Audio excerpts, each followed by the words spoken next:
Okay, now that you've finished 8.1, we're going to start 8.2, which just talks about exponential functions as a whole. We're going to focus mostly on their graphs today, okay? So remember, exponential functions are anything where we have an exponent with a variable in it, or a fancy way of saying that we've got an x in the power, okay? Specifically, the most basic form of that is y equals b to the x. And we use b because b just stands for base, meaning that's the number that's not going to change, that is going to be raised to the exponent, okay? So a couple of neat things about exponential functions. Exponential functions either go up really, really, really fast or go down really, really, really fast. Okay, that's why they're called exponential. If you ever hear someone say that something is exponentially increasing, that means that it gets big really, really fast. So a couple of things we need to know. Over on this side, we're going to focus. The domain, meaning what x values, okay, we can plug into this function. We can plug any number into this function and we will get something out, okay? The range is what y values we're able to get, okay? And the y values are a little bit different because we can't raise anything, any base, no matter what the base is, to any power and get a negative number.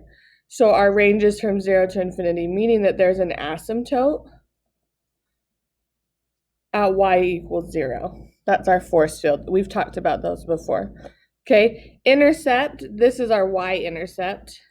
Okay, that happens when we plug 0 in, we get 1, because anything to a 0 power is 1. And then end behavior, we talked about this at the very, very beginning of the year. Positive, what's my y doing? Oh, it's going up forever.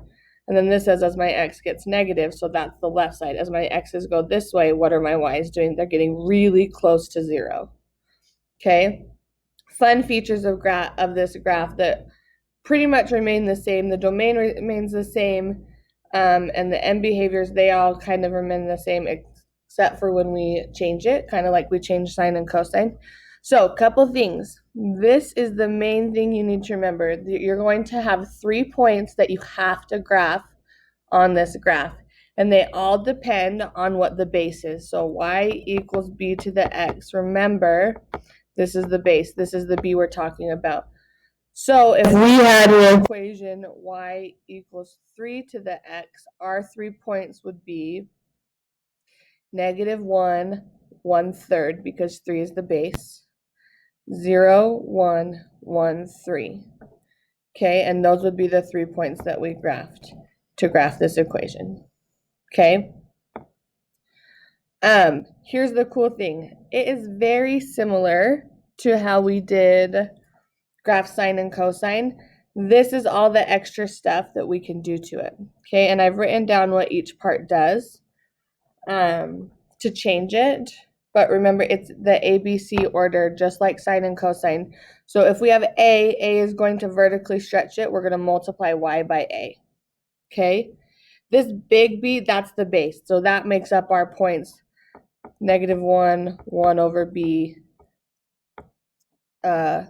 0, 1, and 1b. Those are the 3 points that we get from that.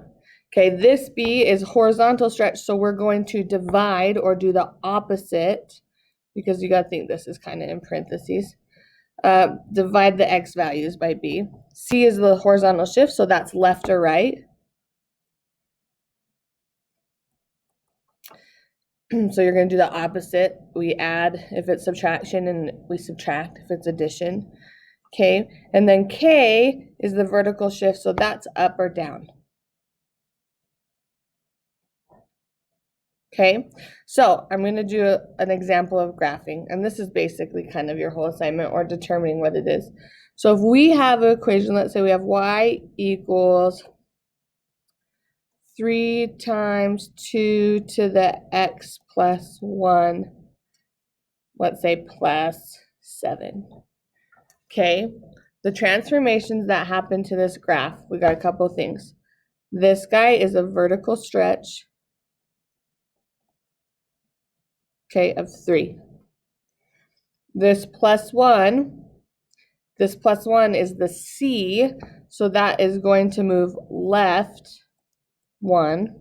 And then this plus 7 is up 7. So the original points I would start with, because my base is 2, would be -1, 1/2, 0, 1, 1, 2. Well, I need to change them with the transformations that I just had happen.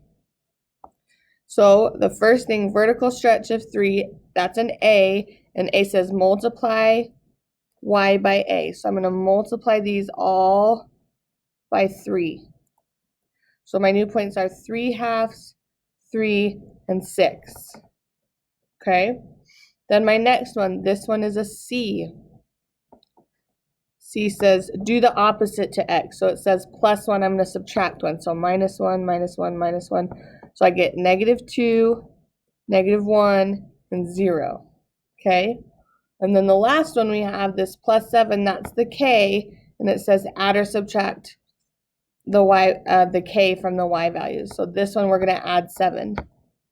So if I do add 7, you can use your calculator for that, or 7, this is like adding 14/2 because we have to have the same base, so that's 17/2. Or if it helps, you can leave it as the decimal, so that's 8.5.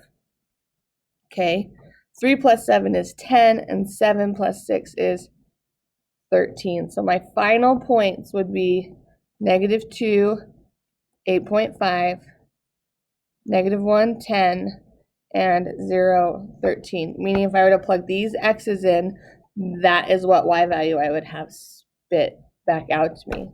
And if I were to graph these points, they would be -2, 8.5, we'll just say it's like right here, 8.5, -1, 10, that's going to be up, and 0, 13, so we know that our graph shoots up in that direction.